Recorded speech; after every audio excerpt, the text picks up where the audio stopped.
Hi, Drew. How are you? I'm good, Michelle. How are you doing? I'm great.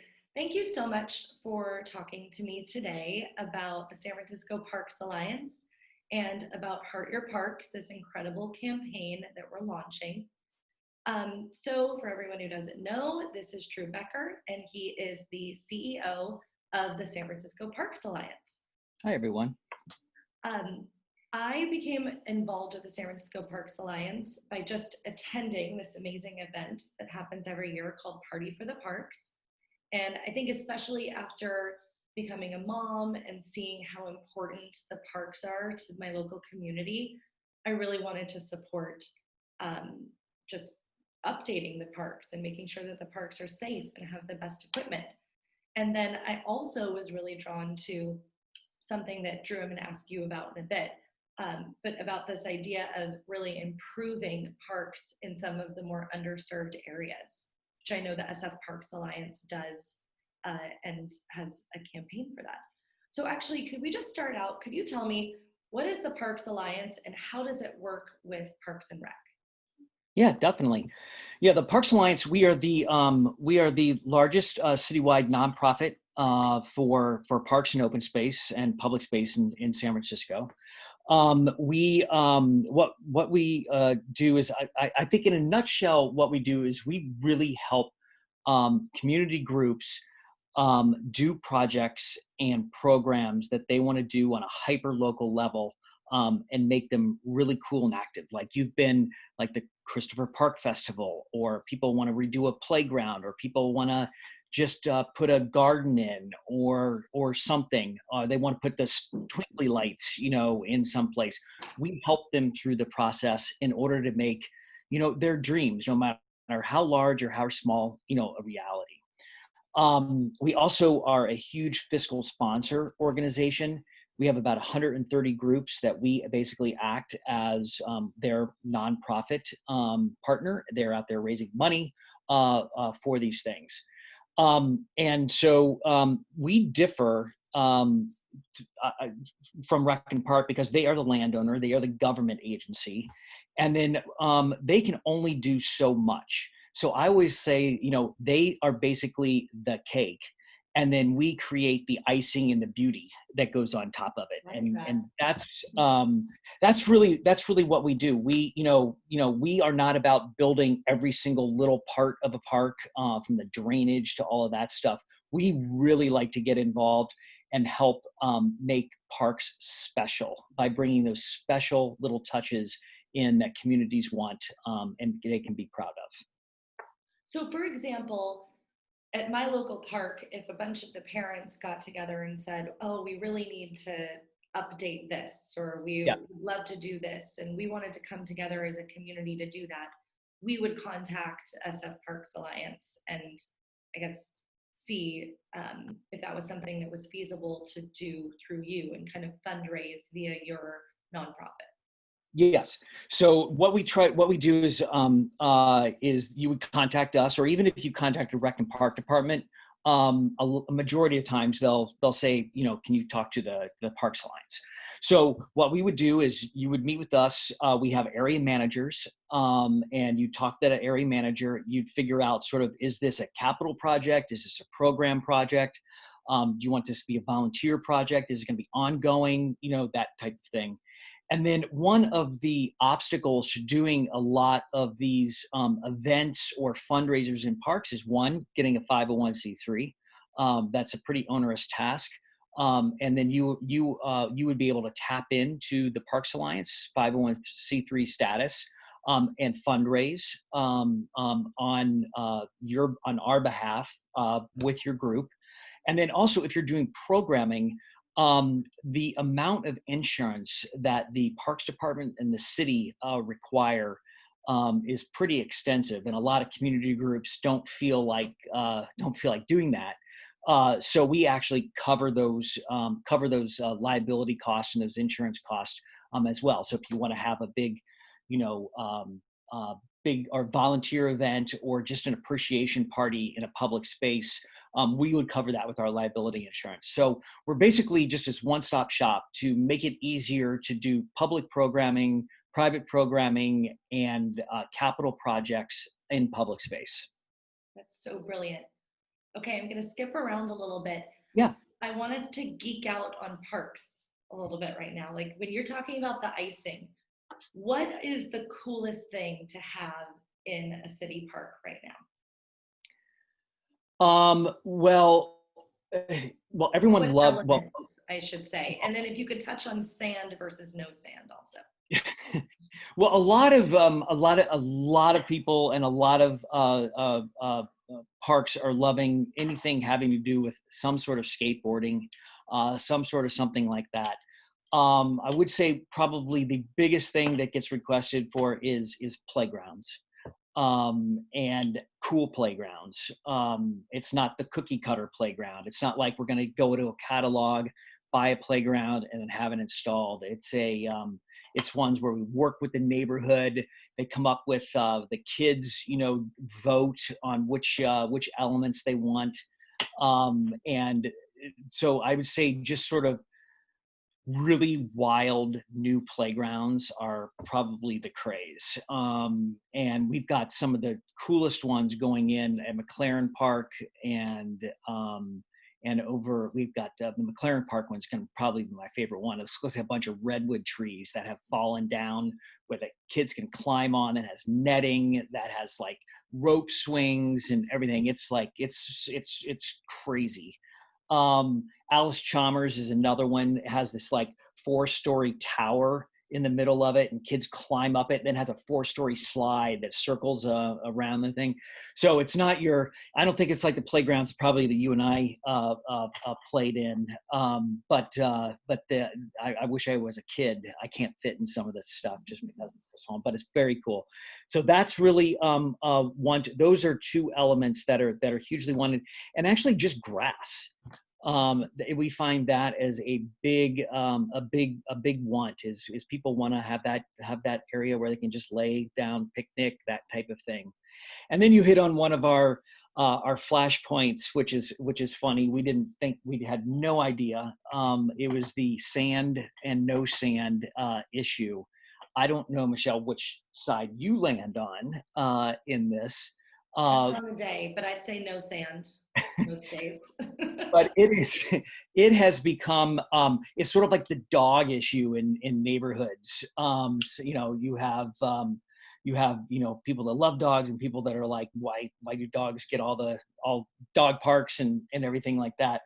But the sand, we were working with the Rec and Park Department, and the idea was to, with this one playground, was to remove the sand, and not have a sandbox there. We had, I cannot tell you how many people turned out. Say SOS, Save Our Sand, was the name of it.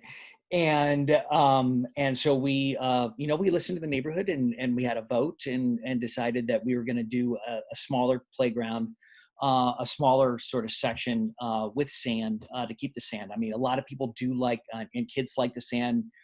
They plan it for their cognitive reasons and that type of thing. And a lot of people don't like it just because It's messy. it's messy. Their kids get messy. I mean, some cats, it, Right.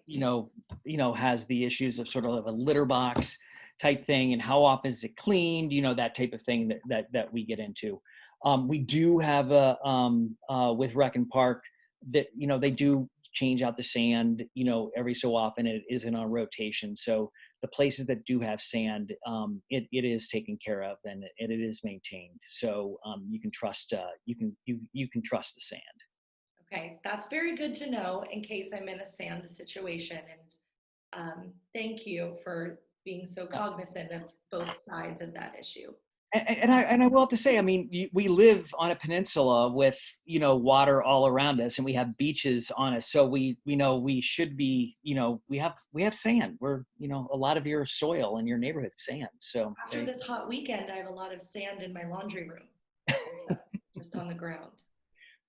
Um, okay, you have upgraded some parks, and you've seen some change in use for those parks. And I wanted, if you could just kind of quickly go over what happens to a park, especially in maybe a neighborhood that doesn't have a ton of resources to come together, but because of some fundraising that you've done, you've been able to upgrade that park, and how does it change the neighborhood? Yeah, so parks and public space, is really a necessity, and every neighborhood should have it. And there's been this big study, that and San Francisco is the first city to reach the idea that there was supposed to be basically a park within 10 minutes of everybody's walk. Um, and that's great. And I'm glad that we reached that milestone. However, the space that you reach is really different in different neighborhoods. So you might be within a 10-minute walk of a park on the north side of the city, and 9 times out of 10 that park's going to be relatively nice. In the southeast part of the city, the parks may not be as nice. And we felt it was extremely important with the Rec and Park Department and the city to invest equally or in equity throughout the city. So one of the things that we've been doing throughout is making sure that these neighborhoods have great public spaces, and everyone deserves great public spaces. So we again work with the Rec and Park Department, or the Department of Public Works, or the Department of Real Estate. It actually depends on who owns the property, and we work and we order and we work with the community to figure out what they want to do in these spots, and then we invest in it. We usually have the government invest in the majority of it, and then we do fundraising to put the icing on the cake, and to make it special for that particular neighborhood. So these neighborhoods, and what we've seen is when we invest in public spaces, it might be a plaza like Mindell Plaza in the Bayview. It might be Alice Chalmers a playground over in Ingleside. It might be McLaren Park's new playground. It might mean Washington Square's new playground as well. But what we see is when we invest in this infrastructure, we invest in these spaces, we create that friends of group, is we immediately see a spike in usage, and there's a sustained usage of these spaces. So it means that people are responding positively, that it usually feels safer, that we usually do lighting, we usually do fencing around it. The space feels much more kept, and therefore safe, and therefore more people use it. And we've seen the increase in usage go up 25, 35% from the same things that were there before. Like Washington Square had a pretty old playground in it, heavily used by Chinatown, the Chinese population. And that playground was redone, and the usage is just off the charts. And it's actually even intergenerational. We put benches around it so grandparents can watch their grandkids. It gives a place for them to sit. So it's really quite amazing to see. That is super cool. Um, so I think, especially during the pandemic and being in San Francisco, where uh, playgrounds have been closed and are still closed. I swear I can't even walk by a playground with my kids without them wanting to like go play on it. Um, but yet parks have been so critical. Um, and I know now we have some of these like slow streets that kind of border some of the parks. Mhm. Maybe like people are just taking advantage of their parks in new and different ways. And so just like we kind of had to pivot on our party for the park this year, people have also had to pivot with their use of the parks. But I think the love of San Francisco parks has definitely grown. So we now have this Heart Your Parks campaign. Can you tell us just a couple top bullet points from that? And then I will be including the link in this description so that everyone can make a gift to Heart Your Park so that we can help other. Oh, look at that. Wow, you Heart. brought a prop. Well, I think, I mean, Michelle, you summed it up, you great, tremendously. It really, the Heart Your Parks campaign is a gratitude campaign. For the last 6 months, these spaces have really been a savior to all of us across the city. I can't imagine living in the city and not having, the park to go to walk my dogs or to just sit and relax and just, and actually see people beyond my family, even if it is socially distanced. But it feels like you're part of the community. So the idea was they've given so much to us, these spaces over the last 6 months, is we should give back some love. And that's really what the campaign is about. It's about loving your park. If what you do in parks, just hashtag Heart Your Park, and you show up on Instagram or Facebook or Twitter. And it's really just sort of a diary of people doing great things in parks. And we saw somebody hugging a bench that's been, basically, their saving bench, over the last couple of months. But that's what really, that's really what it's about. And it's really just to say thank you to these places that have given so much to us. And that's what the campaign's about. And that's really I wish there was more, but everybody knows the more has been the saving grace of these spaces. And we just, say thank you for it. And you can go get your picture in one of the hearts in the park that are painted, the little socially distant circles, which have been a big hit. And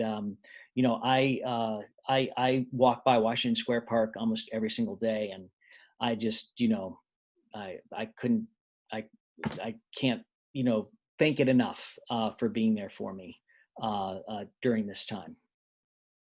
That's great. Okay, I'm gonna go do a photo at my favorite park. Hashtag Heart Your Park. Thank you so much, Drew. Oh, hashtag Heart Your Park. Um, Drew, you are a very busy person. Not only are you CEO of the Parks Alliance, but you also are a real estate agent, which I know is quite busy right now. Thank you for taking time with us today. Did I miss anything, or is there anything left that you feel like the people listening to this should hear? No, I just think there's a lot of the parks are a bright spot in San Francisco, and we love you being part of the Parks family. And check out the Parks Alliance, what we're doing, and we hope to see you at one of our events when we can have them again soon. Yes, next year. Okay, thanks, Drew. Have a great day. Thanks, you too.